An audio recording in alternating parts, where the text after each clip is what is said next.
உள்ளத்தை அள்ளி அள்ளி தா தா தா மொபைல்ல சத்யாதா வாங்கடா வாங்கலாம் லேட்டஸ்ட் மொபைல்னா சத்யாதா மொபைல் போன்கள் வாங்கிட உங்கள் சத்யா.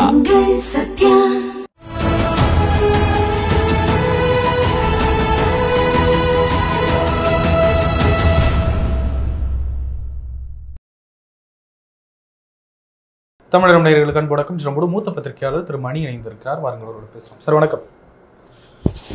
நீங்கள் சொல்லிகிட்டு இருந்தீங்க பிஜேபி ஆட்சிக்கு வராது அப்படின்னு நான் உறுதியாக சொல்ல மாட்டேன் அப்படின்னு ரொம்ப நாளாக சொல்லிட்டு இருக்கேன். இப்போ சமீப காலத்தில் நீங்களே பேச ஆரம்பிச்சிருக்கீங்க பிஜேபி 220 தான் அப்படின்னு சொல்லி. ஆமாம், 220 வந்தாலும் பிஜேபி தலைமையில் தான் கூட்டணி அரசு அமைய போகுது. அது எப்படி இல்லைன்னு சொல்லுவீங்க? 272 இருந்தால் தனி மெஜாரிட்டி, அப்படி இல்லை கூட்டணியோடு சேர்ந்து 272 வருதுன்னா அவங்களுக்கு தான் ஆட்சி. முதல் முறை மோடி 2014 282 வாங்கினார், 2019 303 வாங்கினார். இப்போ கண்டிப்பாக 272 சிம்பிள் மெஜாரிட்டி கிடைக்காதுன்னு சொல்கிறாங்க. 200லேருந்து 220 தான் பரவலான கருத்து. கூட்டணி எல்லாம் சேர்ந்து நவீன் பட்நாயக் சந்திரபாபு நாயுடு இந்த கூட்டணி கிச்சடிங்கெல்லாம் சேர்ந்து 270 அவர்களுக்கு தொடலாம் வாய்ப்பு இருக்கிறது. 220ன்றது 230 வரைக்கும் போகலாம். அவங்கெல்லாம் சேர்ந்து ஒரு 40லேருந்து 50 வந்து 270 to 280 அவர்கள் வர வாய்ப்பு இருக்கிறது. இல்லை என்று நான் மறுக்கவில்லை. ஆகவே நான் சொன்னதில் எந்த மாற்றமும் இல்லை. பிஜேபி கூட்டணி இப்போ இருக்கிறதே கூட்டணி அரசு தான். ஆனால் அது தனி மெஜாரிட்டி மாதிரி மோடி ரன் பண்ணிகிட்டு இருக்காரு. இது என்டிஏ கவர்மெண்ட்டு தான் ஆக்சுவலாக. ஆனால் அவங்களுக்கு தனி மெஜாரிட்டி இருக்கிறதால அவர்கள் வந்து அவருடைய இஷ்டம் போல் ஆண்டு கொண்டிருக்கிறார்கள்.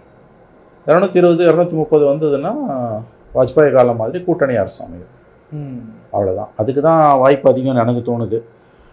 இந்தியா கூட்டணி ஆட்சி அமைப்பதற்கான வாய்ப்புகள் சற்றே குறைவுன்னு தான் நான் பார்க்குறேன். முழுவதுமாக இல்லை என்று சொல்ல மாட்டேன், பட் சற்றே குறைவு. என்னோட ஒப்பீனியன், பிஜேபி இப்போ இருக்கிறதுலேருந்து ஒரு 70லேருந்து 80 சீட் அடி வாங்கும். ரஃப்லி 220 to 230. என்டிஏல இருக்க மற்ற கட்சிகள் சேர்ந்து, நவீன் பட்நாயக் என்டிஏல இல்லை, அவர் ஒருவேளை அவர்களை ஆதரிக்கலாம். அதற்கு வாய்ப்புகள் அதிகம். ஃபஸ்ட்டு ப்ரியாரிட்டி அது. செகண்ட் ப்ரியாரிட்டி அவங்க 200 கீழே போய் காங்கிரஸ் ஒரு 140க்கு மேலே போகுது அப்படின்னா காங்கிரஸ் தலைமையில் இந்தியா அலையன்ஸ் ஆட்சி அமைக்கலாம். அதற்கு வாய்ப்பு. அது செகண்ட் பாசிபிலிட்டி. ஃபர்ஸ்ட் பாசிபிலிட்டி பிஜேபிக்கு இப்போ இருக்கிறதுல 70லேருந்து 80 சீட்டு குறைஞ்சி 220லேருந்து 230 வாங்கி கூட்டணி அரசு அமைவதற்கு வாய்ப்புகள் தான் அதிகம். எதனால் பிஜேபிக்கு இப்படி ஒரு சரிவுன்னு நினைக்கிறீங்க சார்? ஒரு ஸ்ட்ராங்காக இருக்காங்க அப்படின்னு 10 வருஷம் எந்த கவர்மெண்ட்டுமே அன்பாப்புலர் ஆகிடும். எனி கவர்மெண்ட் 3வது தடவை ஜவஹர்லால் நேருக்கு பிறகு இந்தியாவில் 3 முறை தொடர்ந்து யாருமே தேர்ந்தெடுக்கப்பட்டதில்லை. 2 முறை தான் அதிகபட்சம். இந்திரா காந்தி 2 முறை, மன்மோகன் சிங் 2 முறை, மோடி 2 முறை, அவ்வளோதான். ஆகவே 10 ஆண்டுகள் ஆட்சியிலிருந்து விட்டு போகும்போது மக்களின் எதிர்பார்ப்புகள் எகிரி இருக்கும். அன்பாப்புலராக இருப்பீங்க. அது கண்டிப்பாக தோல்வி வந்தே தீரும் அவர்களுக்கு. ஆனால் அவங்க லாஸ்ட் டைம் ரொம்ப அதிகமாக ஜெயிச்சதால் யானைப்படுத்தா குதிரை மட்டும்னு 303ல் 60 70 80 குறைச்சா கூட சிங்கிள் லார்ஜஸ்ட் பார்ட்டியாக வந்து உட்காந்துட்டாங்கன்னா எவ்வளோ இழுத்து பிடிச்சி அவர்கள் உட்காருவதற்கு வாய்ப்புகள் அதிகம். எந்தெந்த இடங்களில் எந்தெந்த மாநிலங்களில் அடி வாங்க வாய்ப்பு இருக்குது சார்? இல்லை, கண்டிப்பாக அடி வாங்கக்கூடிய மாநிலங்கள் கர்நாடகா, மகாராஷ்டிரா, பீகார், வெஸ்ட் பெங்கால், ஜார்க்கண்ட், இங்கெல்லாம் கணிசமான அளவு அவர்கள் தோல்வியை தழுவ போகிறார்கள். பீகார் உட்பட. ஆமாம், பட் எந்த ஸ்டேட்லையும் கெயின் பண்ணல. லாஸ்ட் டைம் அவங்க நல்லா கெயின் பண்ண 10 ஸ்டேட்டில் குறைஞ்சது 5லேருந்து 7 சீட் அடி வாங்குறாங்க. அதுலேயே 70 சீட்டு போயிடுது. பட் எந்த ஸ்டேட்லையும் கெயின் பண்ணல. அதுதான் அவங்களோட நெகட்டிவ் சைடு.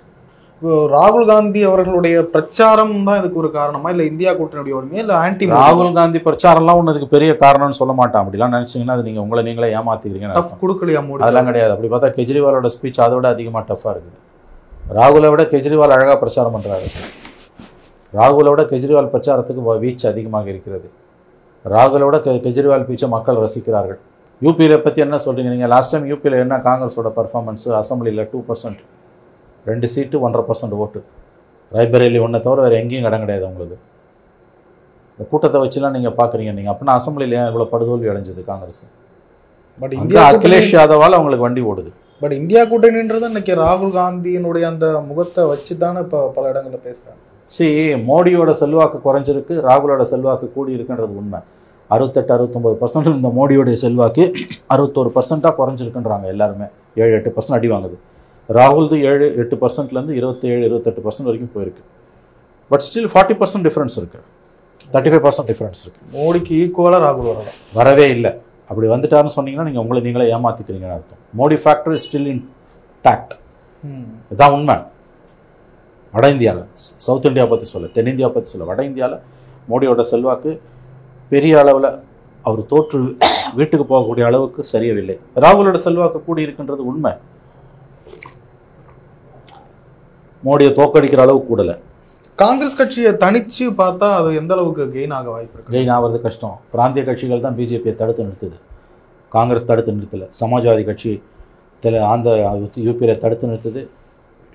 உத்தவ் தாக்கரேயோட பால் தாக்கரேயோட பையன் உத்தவ் தாக்கரேயோட சிவசேனா தடுத்து நிறுத்து. அஃப்கோர்ஸ் காங்கிரஸ் ஓரளவு மகாராஷ்டிராவில் ஸ்ட்ராங்கு. தமிழ்நாட்டில் திமுக தடுத்து நிறுத்துது. கர்நாடகா அண்ட் தெலுங்கானா இந்த இடங்களில் மட்டும்தான் காங்கிரஸ் தனியாக தடுத்து நிறுத்துது. பிராந்திய கட்சிகள் தான் பிஜேபியை தடுத்து நிறுத்துது பெரிய அளவில். பெங்காலில் மம்தா தடுத்து நிறுத்துகிறாங்க. கெஜ்ரிவாலோட கட்சி 2 மாநிலங்களில் தடுத்து நிறுத்துது, டெல்லியிலையும் பஞ்சாப்லையும். ஸோ பிராந்திய கட்சிகள் தான் பிஜேபிக்கு சவாலாக உருவெடுத்து கொண்டிருக்கின்றன. இன்னைக்கு பீகார்ல சுச்சுவேஷன் இப்படி தான் இருக்கு. ஏன்னா கடந்த முறை ஜெயிச்சதில் கண்டிப்பாக அவங்க 17 ஜெயிச்சாங்க. இந்த தடவை 7லேருந்து 8 சீட்டுக்கு மேலே ஜெயிக்க மாட்டாங்க. கணிசமான அளவு அவங்க தோக்குறாங்க. பீகாரில் பிஜேபி கண்டிப்பாக தோக்குது. இவரோட போன காரணத்தால், நிதிஷோட போன காரணத்தால். அதனால் அதிலெல்லாம் எந்த சந்தேகமும் இல்லை. கடந்த முறை பிஜேபி வெற்றி பெற்ற குறைந்தது 10 மாநிலங்களில் அவர்கள் இந்த முறை 50லேருந்து 60 சீட் இழக்கிறாங்க. மொத்த இந்தியா ஏக இந்தியாவிலையும் பார்த்தீங்கன்னா 20 சீட்டு குறையாமல் 20லேருந்து 30 சீட். ஸோ 70 to 80 சீட்ஸ் அவங்க லூஸ் பண்ணுறாங்க. கண்டிப்பாக 220 தாண்டுவது அவர்களுக்கு கடினம். உத்தரப்பிரதேசம் எப்படி இருக்குன்னு பார்க்குறீங்க சார்? உத்தரப்பிரதேஷுக்கு ஸ்டில் பிஜேபிக்கு தான் வந்து வாய்ப்புகள் அதிகம். ஏன்னா அங்கே யோகி ஃபேக்டரும் ஒர்க் அவுட் ஆகுது. Yogi and Modi factor work out ஆகுது. இவங்களால் காங்கிரஸ் எஸ்பி தான் அங்கே காங்கிரஸ் நான் பிளேயர். 1% ஓட்டு தான் காங்கிரஸ், 1.5% ஓட்டு தான்.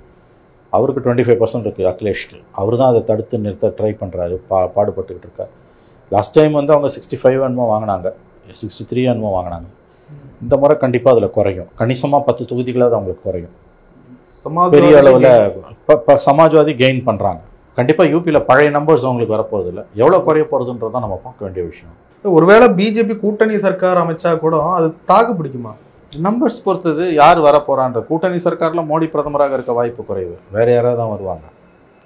பிஜேபி ஆட்சிக்கு வரும், மோடி இருக்க மாட்டார். அதுதான் நான் சொல்ல வரேன். பிஜேபி ஆட்சி உறுதி, ஆனால் மோடி பிரதமர் ஆவாரா என்பது தான் $1 மில்லியன் கொஸ்டின். அப்படி தான் நான் பார்க்குறேன். ரெஜிம் சேஞ்ச் வரும்ன்றதுல எனக்கு நம்பிக்கை குறைவாகத்தான் இருக்கிறது. மோடி தவிர வேறு யாராவது வந்தாங்கன்னா டிபெண்ட்ஸ் ஆன் நம்பர்ஸ். அவங்களுக்கு எவ்வளோ இருக்குன்றதை பொறுத்து. 5 வருஷம் ஆட்சி நடத்தணும்னு தான் யாருமே விரும்புவாங்க. மறுபடியும் 1 வருஷத்தில் போய் கவர்மெண்ட்டு கவுந்துட்டு மக்கள்கிட்ட போகிறதெல்லாம் எந்த கட்சியும், அது காங்கிரஸோ பிஜேபியோ கம்யூனிஸ்டோ திமுகவோ அண்ணா திமுகவோ யாருமே விரும்ப மாட்டாங்க. இல்லை, தேர்தல்கள்லாம் பெரிய அளவில் பண செலவு சம்மந்தப்படுற விஷயம். ஆந்திராவில் என்ன நடக்குது? காசு கொடுக்கலான்னு சாலை முறையில் உட்காடுறாங்க ஜனங்களே. பல மாவட்டங்களில் பிரச்சனை. போலீஸை வச்சு அடித்து துரத்துறாங்க, லட்டி சார்ஜ் பண்ணி. ஒரு ஓட்டுக்கு 1000 ரூபாயிலேருந்து 6000 ரூபாய் வரைக்கும் போகுது ஆந்திராவில். தமிழ்நாடு ஒன்றுமே கிடையாது. அப்போ எப்படி கட்சிகள் செலவு பண்ணுவாங்க? ஆட்சி யார் அமைச்சாலும் 5 வருஷம் ஆளுவாங்க. ஏன்னா மறுபடியும் எலெக்ஷனுக்கு போகிறதுன்றதெல்லாம் யாராலையும் நினச்சே பார்க்க முடியாது. ஆகவே பிஜேபி அமைஞ்சாலும் 5 வருஷம் ரூல் பண்ணுவாங்க. இந்தியா அலையன்ஸ் நம்பர்ஸ் இருக்கணும். நம்பர்ஸ் இல்லைன்னா கவுந்துருவாங்க. யார் அமைச்சாலும் நான் சொல்கிறது, கூட்டணி வந்ததுன்னா பிஜேபியால் தாங்க முடியும். இந்தியா அலையன்ஸ் தாங்கணும்னா அவங்களுக்கு ஓரளவுக்கு நம்பர்ஸ் கூட்டணி எல்லாம் சேர்ந்து 320 மேலே போகணும். காங்கிரஸுக்கு ஒரு 140 மேலேயாவது போகணும். அப்போ தான் தாக்கு பிடிக்க முடியும். நீங்கள் 90, 100 வச்சுட்டு உட்காந்தீங்கன்னா கவுந்துரும். சந்திரபாபு நாயுடு அவர்கள் கூட இப்போ மோடி ஃபோட்டோவை கூட தாங்கி எல்லாருக்குமே மோடி கிட்ட நெருக்கடி இருக்குது. மோடியோட இஸ்லாமிய வெறுப்பு பேச்சு எல்லா கூட்டணி கட்சிகளையுமே கதிகலங்க வைத்திருக்கிறது. பட் இப்படி ஒரு சிச்சுவேஷன் வந்தால் அது அவங்க இது யூஸ் பண்ணிக்கிட்டு இந்தியா அலையன்ஸ் பக்கத்தாக வாய்ப்பு இல்லையா? நம்பர்ஸை பொறுத்ததுன்ற நான் இப்போ நாளைக்கு காங்கிரஸுக்கு ஒரு 140லேருந்து 150 வரைக்கும் வந்ததுன்னா மற்ற கட்சிகள் நவீன் பட்நாயக்கோ தெலுங்கு தேசமோ இந்த பக்கம் நகரலாம். அது வாய்ப்பு இல்லைன்னு நான் சொல்ல மாட்டேன். ஆனால் காங்கிரஸுக்கு வந்து இப்போ 90, 100, 110 அந்த லெவல் தான் வருதுன்னா கூட்டணி கட்சிகள் வருவதற்கு அஞ்சுவார்கள். அப்போ பிஜேபி கிட்ட 220 இருக்குன்னா அங்கே தான் நகருவான் அவன். உங்கள் பிரச்சனை மோடி தானே. மோடி இல்லை, வான்னு ஆர்எஸ்எஸ் கூப்பிடுவோம். 10 வருஷம் ஆண்ட நாட்டை ஆர்எஸ்எஸ் அவ்வளோ சீக்கிரம் விட்டு கொடுத்துறாது. ஆர்எஸ்எஸ் தான் சூத்திரதாரி. பிஜேபி முகட்டா, அது முகம் முடியாது. 10 வருஷம் பவரை கையில் வச்சுருக்கான் ஆர்எஸ்எஸ். அவன் அஜெண்டாவை கொஞ்சம் கொஞ்சமாக செயல்படுத்திட்டு வரான். ராமர் கோயிலை கட்டிட்டான், 370 நீக்கிட்டான், பாடத்திட்டங்களில் வந்து மாற்றங்களை கொண்டு வந்துட்டான். சராசரி ஒரு இந்துவை வட இந்தியாவில் ஹிந்துன்னு பேசினா தான் இனிமேல் அரசியல் இந்துக்களுக்கான நாடு இந்தியான்னு உணர வைக்கிற அளவுக்கு அவன் அரசியலை கொண்டு போயிருக்கான். சவுத்தில் நமக்கு நிலைமை வேறு. அதனால் அந்த அந்த அச்சீவ்மெண்ட்ஸ் எல்லாம் அவங்கள சீக்கிரம் விட்டு கொடுக்க மாட்டான். மோடி தான் பிரச்சனைனா மோடி ஈஸியாக நகர்த்துவாங்க. ஆனால் பட் அத்வானியை தூக்கி போட்டவங்க மோடியை தூக்கி போட எவ்வளோ நேரம் ஆகும்? ஆகவே இது நம்பர்ஸ் பொறுத்த விஷயம்தான். பிஜேபி கூட்டணி அரசு வந்து 5 வருஷம் தாங்கும். இந்தியா அலையன்ஸ் வந்ததுன்னா காங்கிரஸுக்கு 140க்கு மேலே இருந்து 5 வருஷம் தாங்குமா? கண்டிப்பாக தாங்கும், கண்டிப்பாக தாங்கும். அதில் எந்த சந்தேகமும் வேணாம். 220 சீட்லாம் வந்துன்னா 5 வருஷம் கண்டிப்பாக அலையன்ஸ் வச்சு ஃபார்ம் பண்ணி நடத்துவாங்க. என்னங்க எலெக்ஷனை ஒரு தொகுதிக்கு ஒரு எம்பி 50 கோடி செலவு பண்ணுறோம், எவன் செலவு பண்ண முடியும்? மேலே 5000 கோடியிலேருந்து 10,000 கோடி செலவு பண்ணியிருப்பாங்க கட்சிகள்லாம், பிஜேபிலாம். அத்தனை அவன் எங்கே இருக்குது பணம் உங்களுக்கு? எந்த கட்சி வேணால் கேட்டு பாருங்க, மறுபடியும் எலெக்ஷன் 5 வருஷம் ஐயோ வேணான்னுவான். ஏமா தோக்குறவன் ஜெயிக்கிறவன் எல்லாருமே சொல்கிறோம். விழி பிதுங்கி கிடக்குறானுங்க செலவு பண்ண முடியாமல். அதனால் 220 வந்ததுனாலும் அவங்க கவர்மெண்ட்டு தான். 5 இயர்ஸ்லாம் கண்டிப்பாக அவங்களுக்கு 220 வந்துன்னா நிற்பாங்க. அதிலெல்லாம் மாற்றுக்கிறதுக்கு இடமே கிடையாது. 5 வருஷத்துக்கு முன்னால் தேர்தலை யாருமே விரும்புறது கிடையாது. 200க்கு கீழே போனால் தான் 200 கீழே போனால் சிக்கல். அப்போ கண்டிப்பாக அடிச்சுட்டு கவுருவாங்க. 6 மாதம் 1 வருஷம் 1.5 வருஷத்தில் கவர்மெண்ட்டு கவுந்து எலெக்ஷன் வரலாம்.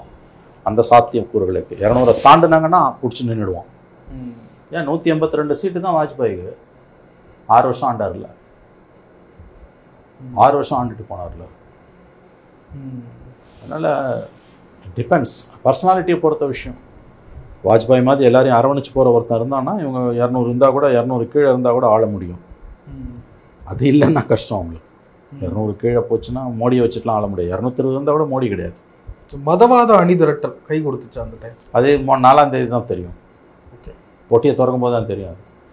கை கொடுக்கும் என்று மோடி நம்புகிறார். அதனால தான் தொடர்ந்து முஸ்லீம்ஸுக்கு எதிராக பேசிகிட்டு இருக்காரு. என்னை கூட பேசியிருக்காரு, முஸ்லீமுக்கு 15% பட்ஜெட்டில் காங்கிரஸ் ஒதுக்க போகுதுன்னு. இதெல்லாம் ஏன் அவர் சொல்கிறாரு? அது வாக்குகளை கொடுக்கும் இந்துக்கள் மத்தியில் போலரைஸ் ஆகும்னு அவர் நம்புகிறாரு. மக்கள் தான் முடிவு செய்யணும். இதை ஒரு பிரதம மந்திரி தொடர்ந்து இதை பேசுகிறாருன்னா அவருடைய எதிர்பார்ப்புகள் வந்து தெளிவாக இருக்குன்னு அர்த்தம். மக்களே போல்வர் கைவர், அவ்வளோதான்.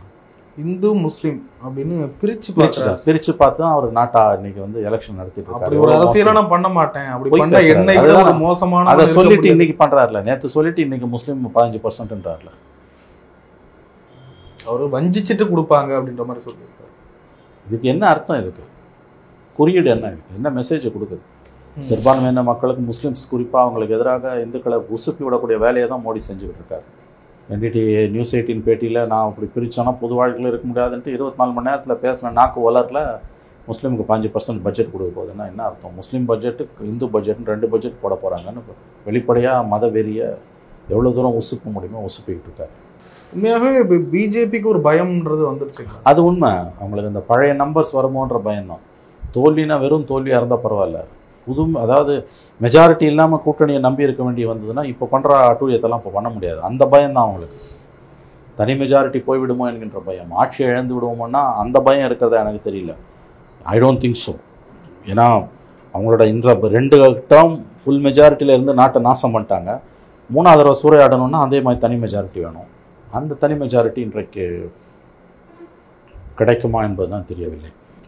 மோடியை தாண்டி ஒரு இமேஜ் வர முடியுங்களா சார் பிஜேபி? அது இல்லை. பிஜேபிக்கு மோடி தான் ஒரே முகமும், ஒரே ப்ளஸ் பாயிண்ட் மோடி தான். மோடி பிஜேபிக்கு பிடிக்கும், பிஜேபியை பிடிக்கல, மோடிக்கு ஓட்டு போடுறோன்னு ஓட்டு போடுறோம். இதனால் அப்படி ஒரு இருப்பு மோடி ஃபேக்டர்னு ஒன்று ஒர்க் ஆகுது இல்லை? அவங்க சின்ன சின்ன விஷயங்களை கூட மோடி கொடுத்தாருன்றாங்க. கவர்மெண்ட் பிஜேபியோட சாதனைகளை தன் சாதனைகளாக அவர் மடைமாற்றம் செய்து கொண்டார். கேஸ் கொடுக்கறது, ரோடு போடுறது, மின்சாரம் கொடுக்கறது, முத்ரா கடனுதவி, இந்த மாதிரியான விஷயங்களெல்லாம் தனக்கானதாக அவர் மாற்றிக்கொண்டார். அது கவர்மெண்ட்டு செய்து மக்கள் வரி பணத்திலேருந்து எடுத்து பிஜேபி அரசு, NDA அரசு செய்வது, அதை தன்னுடைய சாதனைகளாக அவர் சூட்சமமாக தந்திரமாக திருப்பி கொண்டதன் பலனை அவர் அனுபவித்துக் கொண்டிருக்கிறார். கெஜ்ரிவாலினுடைய வருகை என்ன ஒரு கண்டிப்பாக பிஜேபிக்கு ஒரு கலக்கத்தை ஏற்படுத்தியிருக்கு. அதனால தான் கெஜ்ரிவாலோட ஜாமீனையை அமித்ஷா கிரிட்டிசைஸ் பண்ணி பேசுகிறார். இது உச்சநீதிமன்றம் கொடுத்த ஸ்பெஷல் ட்ரீட்மெண்ட் அப்படின்றாரு.